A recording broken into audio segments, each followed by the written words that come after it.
Para empezar el capítulo 6 de Nehemías, la idea central es que vamos a ver cómo los enemigos de Nehemías eh, empiezan a difamar, a calumniar, a mentir y a hacer falsas denuncias para que él se eche para atrás, digamos. Y vamos a ver cómo Nehemías, el siervo de Dios, reacciona ante estas situaciones. Y vamos a ver la protección del siervo. Y el primer punto a resaltar es el complot para secuestrarlo. El primer punto sería entre el versículo 1 y 4. Y en el versículo 1 dice que cuando oyeron Sanballat y Tobías y Gesén el árabe y los demás de nuestros enemigos, que yo había edificado el muro y que no quedaba en el portillo, primero el muro ya estaba edificado y solamente faltaban poner las puertas. En otra versión de la Biblia, en lo que está entre paréntesis, se refiere a la colocación de las puertas. Entonces, por la mano de Dios, la obra de Dios, de alguna manera Nehemías y sus hermanos judíos habían podido construir el muro. Y ahora, al enterarse, habíamos visto que estos personajes, Tobías, Gesén y Zambalat, aparecían desde el capítulo 1. Ahora, ellos al enterarse van a planear una estrategia, una difamación. Y vamos a ver más adelante en el libro que el propósito de Nehemías no era solamente edificar los muros, sino dejar bien establecida la ciudad y hacer de ella un lugar seguro. Pero también enseñar la ley de Dios y que los hermanos judíos pudieran vivir y aplicar la ley de Dios. Entonces, esto es lo primero que pasa. Y en el versículo 2 dice que Sanballat y Gesem enviaron a decirme: ven, reunámonos en alguna de las aldeas en el campo de Ono. Mas ellos habían pensado hacerme mal. ¿Dónde quedaba este lugar? Este lugar quedaba en el punto medio entre Samaria y Jerusalén. Recuerden que Nehemías estaba en Jerusalén construyendo los muros y Samaria está al norte. Entonces querían llevarlo a Nehemías a un punto donde iba a estar totalmente desprotegido. Y la intención más que nada era quizás secuestrarlo o quitarle la vida literalmente, o decir, bueno, lo matamos acá, nadie lo va a ver y podemos decir que tuvo un accidente y chao, ¿no? Entonces Nehemías sabía y pudo discernir que estas personas o sus enemigos no querían charlar o hacer las paces, como se dice, sino que tenían otras intenciones. Eh, y el versículo 3 y 4 vemos la insistencia que dice: y les envié mensajeros diciendo, bueno, Nehemías dice: yo hago una gran obra. Se cree que ese camino, ese lugar donde querían reunirse, era aproximadamente una semana de viaje. Entonces querían que Nehemías no solamente le pasara algo, sino que también perdiera el tiempo para que se pare la obra y listo. Pero Nehemías sabía muy bien que él tenía algo muy importante. Y dice: y no puedo ir porque cesaría la obra dejándolo yo para ir a vosotros. O sea, Nehemías, además es que supo discernir, porque era un hombre de oración, Nehemías, y era un hombre que buscaba la dirección de Dios. Él supo discernir eso y entender que lo que estaba haciendo era mucho más importante. Y luego, en el versículo 4 dice: y enviaron a mí con el mismo asunto hasta 4 veces. O sea, le insistieron. Y yo le respondí de la misma manera. Aquí algo que había notado es que Nehemías era una persona clara, con convicciones firmes, meditadas y sustentadas.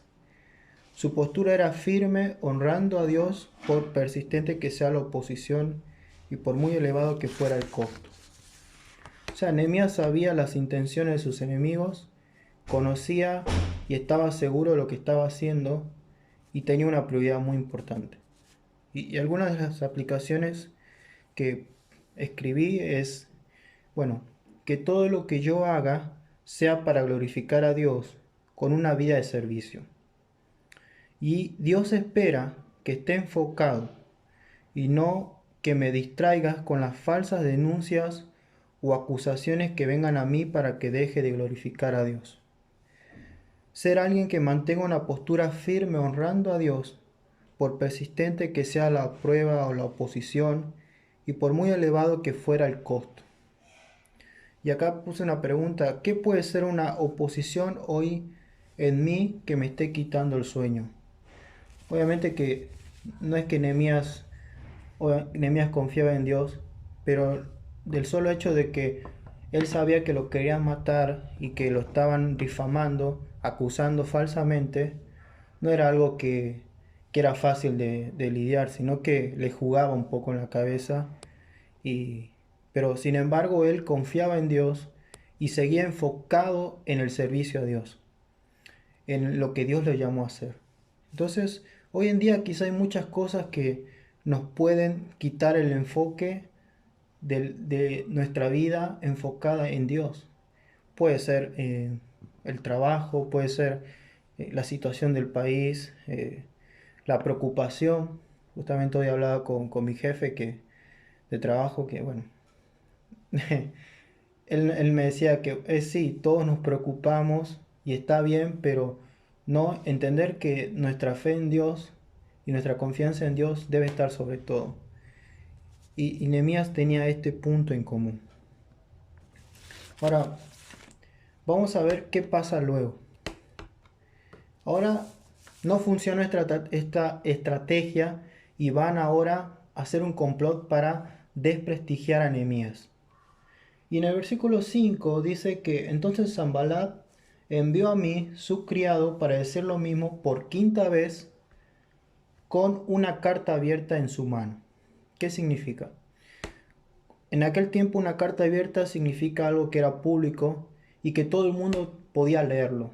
Entonces, desde el viaje donde estaba Sanballat y Tobías hasta Jerusalén, muchas personas habrán leído esa carta. ¿Y qué decía? Y el versículo 6 dice, en el cual estaba escrito: se ha oído entre las naciones, es decir, las naciones que están alrededor de Jerusalén, y Gamús, que acá es Gesem, lo dice, que tú y los judíos piensan rebelarse y que por eso edifican el muro con la mira, según estas palabras, de ser tú el rey. Es decir, dicen por ahí y dicen las naciones que tú te quieres rebelar contra el rey de Persia y quieres constituirte rey sobre Jerusalén, sobre Judá.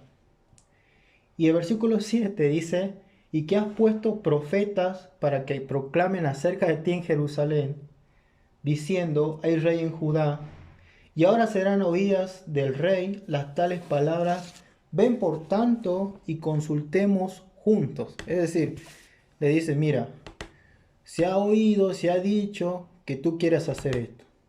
Y es como, porque, o sea, si esto era cierto, realmente Nehemías debía morir. O sea, debía volver a Susa, que era la capital de Persia, y ser colgado por rebelión al rey. Pero Nehemías sabía muy bien que eso era una mentira. O sea, que era una total mentira. Y por algo sus enemigos querían que él vaya y dice, ven, hablemos y podemos arreglar. Pero la intención era otra. Lo que me sorprende acá es la reacción de Nehemías. Y el versículo 8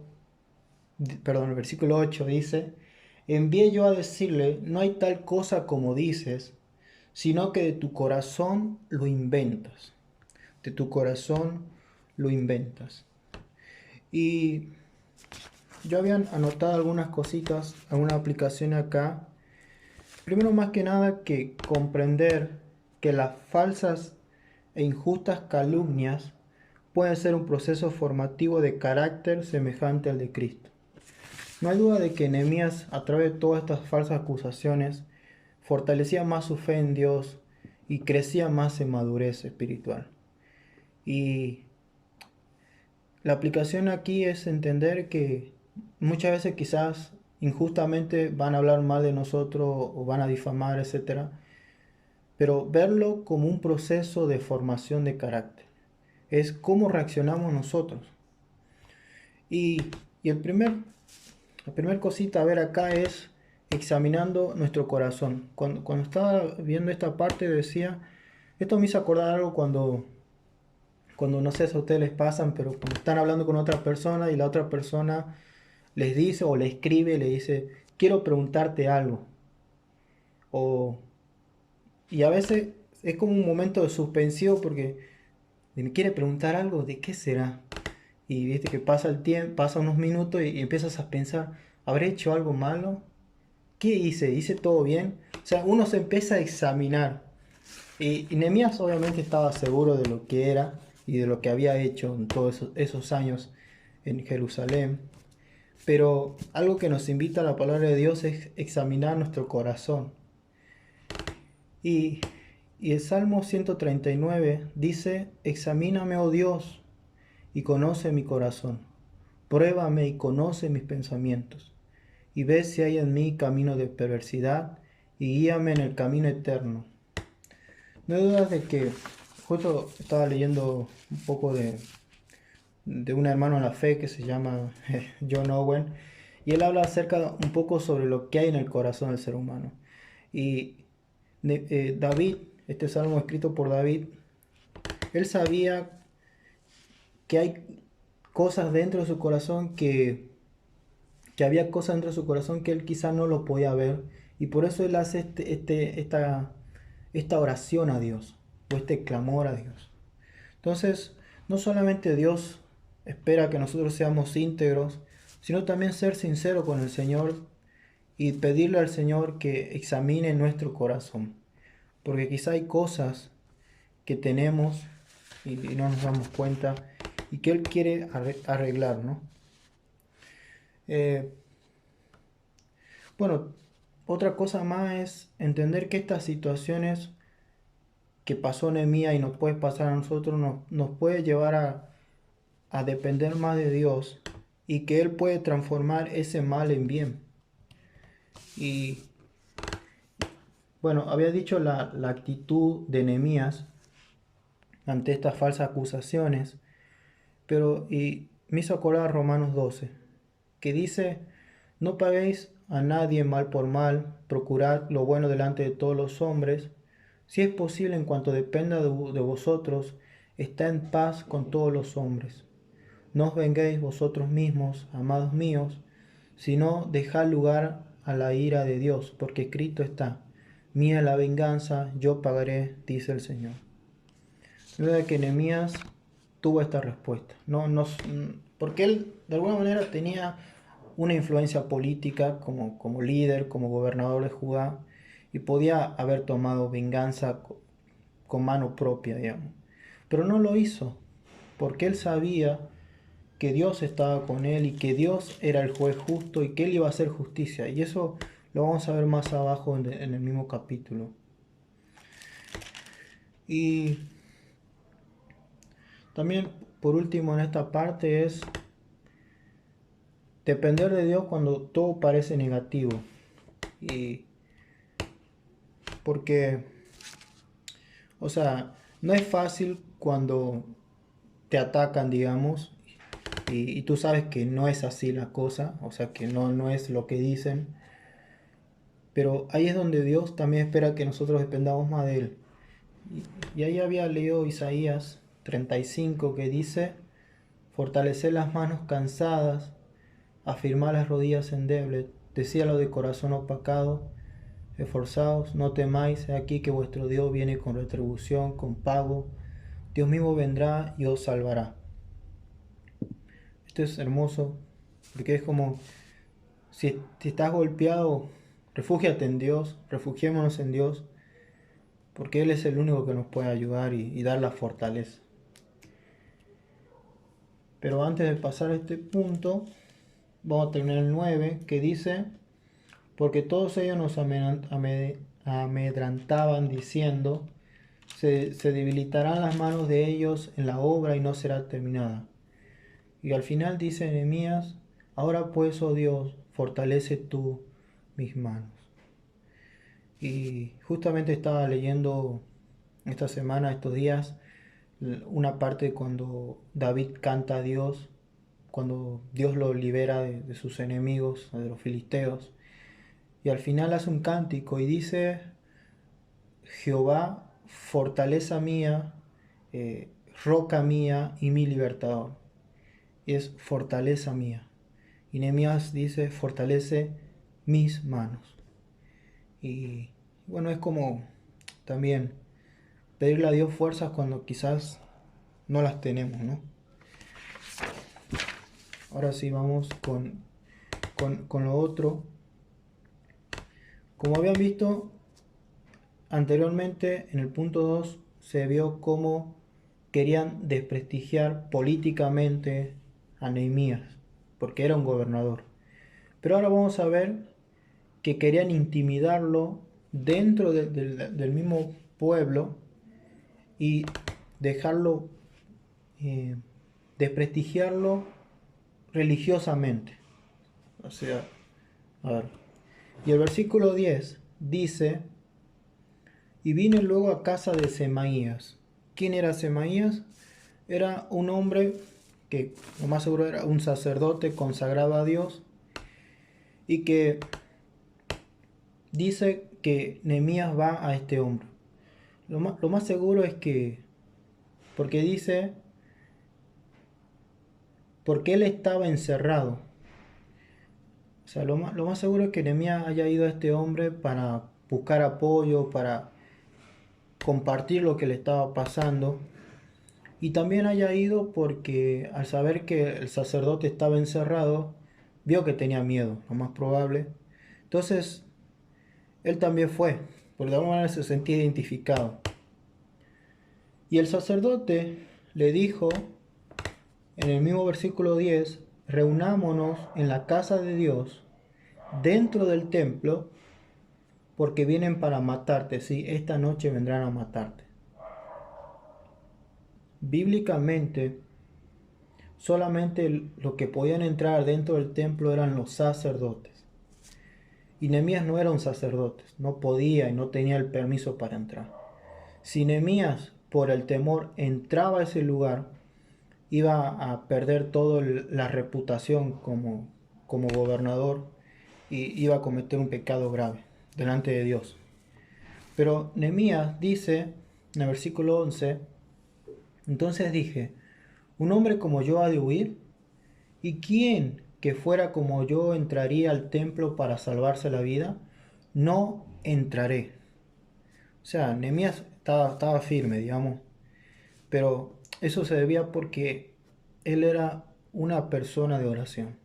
Era una persona que a pesar de todo lo que le decían, se refugiaba en Dios. Ahora, el versículo 12 dice, y entendí que Dios no lo había enviado, sino que hablaba aquella profecía contra mí, porque Tobía y Sanballat lo habían sobornado. Esto es triste, ¿no? Porque un hombre que sirve a Dios se dejó sobornar por dinero. Entonces, es triste, y más abajo vamos a ver un poco más sobre esto, pero es algo muy, muy triste como que nos lleva a reflexionar un poco. Cambiar las convicciones, cambiar al Dios eterno, al Dios de la verdad, por la avaricia, ¿lo vale? Ahora, acá Nehemías dice, sí, el 13, porque fue sobornado para hacerme temer así, y que pecase y le sirviera de mal nombre con que fuera yo infamado. Infamado, sí. Ahora, el versículo 14 es algo muy hermoso porque dice, acuérdate, Dios mío, de Tobía y de Sanballat, conforme a estas cosas que hicieron. También acuérdate de Noadías, profetiza, y de los otros profetas que procuraban infundirme miedo. Es decir, no solamente el sacerdote Semaías, sino que habían otros profetas dentro del pueblo que profetizaban y le decían a Nehemías que te iba a tener miedo. O sea, pero estos profetas estaban vendidos, obviamente, estaban vendidos a Tobías y Sanbalat.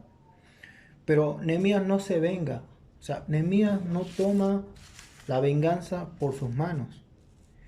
Y acá lo que puse como aplicación es que, en primer lugar, me enseña a poner mi confianza en Dios.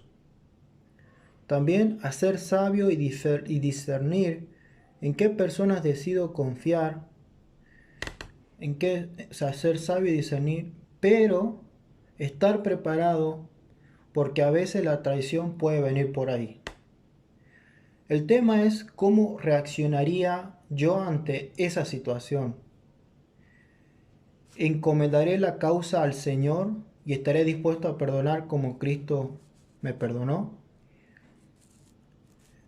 Y esto es una verdad, que comprender que a veces Dios lo permitirá para hacernos crecer. El mismo Jesús fue traicionado, cuanto más nosotros que somos sus discípulos. Pero estar preparados si es que llega un momento eso y saber cómo reaccionaríamos. Entonces, Nehemías actuó como debería haber actuado un hombre de Dios y nos desafía a nosotros, los seguidores de Jesús, que aún tenemos un maestro aún mayor que Jesús,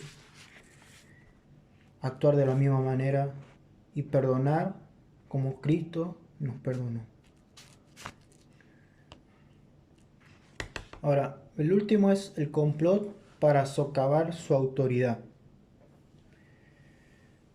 Bueno, no solamente Nehemías sabía que había gente dentro del pueblo que no estaba de acuerdo con lo que él estaba haciendo y con lo que la gente estaba haciendo. Habían sacerdotes, profetas que se habían vendido.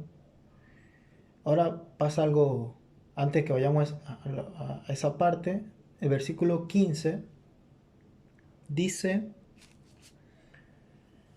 fue terminado pues el muro el 25 del mes de Elul en 52 días. Y esto es maravilloso. Los muros fueron construidos en 52 días. Un pueblo insignificante, un pueblo exiliado, un pueblo pobre, pero Dios detrás de todo. Y lo vemos en el versículo 16, que dice: y cuando lo oyeron todos nuestros enemigos, temieron todas las naciones que estaban alrededor de nosotros, y se sintieron humillados, y conocieron que por nuestro Dios había sido hecha esta obra. Desde el capítulo 1 vemos cómo Nehemías acude a Dios y cómo la misericordia de Dios actúa en Nehemías para hablar delante del rey y que le den el permiso. Y después, cuando él llega a Jerusalén, cuando habla con sus hermanos, le dice: el Dios misericordioso estará con nosotros. Luego vemos que también Nehemías dice: Dios peleará con nosotros. No tengan temor, Dios está con nosotros. Y el haber construido esto fue para engrandecer a Dios, para mostrarle a las demás naciones que lo insignificante usa a Dios para hacer cosas increíbles, para glorificar su nombre. Aquí como aplicación había puesto: como seguidor de Jesús debo esforzarme en aguardarle a Él en todo. O sea, como seguidor de Jesús debo esforzarme en agradarle a Él en todo. Pero comprender que solo a través de Dios será posible toda buena obra. Y la pregunta es: ¿estoy confiando en mi capacidad, mi dinero, mis fuerzas y mis influencias para hacer la voluntad de Dios, o plenamente en Él? Es decir, Dios nos da los medios para glorificarlo, sí, obviamente, pero entender que al final de cuentas todo depende de Él. Que Él es el que da la última palabra. Y que Él es lo que hace lo sobrenatural. Entonces, esa es la pregunta. Entender que debemos esforzarnos en nuestra vida como cristianos, pero también confiar en el poder de Dios. Ahora, entre el versículo 17 y 19, veremos lo que es quizá lo más triste de este capítulo. Y el versículo 17 dice, asimismo, en aquellos días iban muchas cartas de los principales de Judá a Tobías, y la de Tobías venían a ellos. Es decir, que se mandaban, hoy en día se mandaban WhatsApp entre Tobías y la gente acomodada de dinero, políticamente también, de Judá. O sea, se mandaban sus WhatsApp o sus cartas.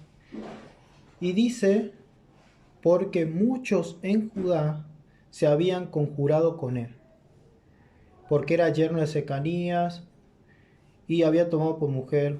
Más adelante veremos un poco eso sobre el divorcio, sobre el matrimonio entre judíos y no judíos.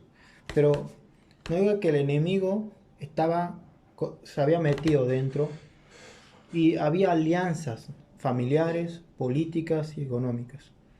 O sea, habían personas, no solamente Nehemías tenía que lidiar con el falso, con el sacerdote falso, sino también con los falsos profetas y con gente de poder que no estaba a favor de lo que él estaba haciendo.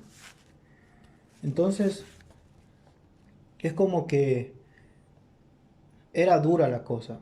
Por más que se construyó los muros, seguían los problemas.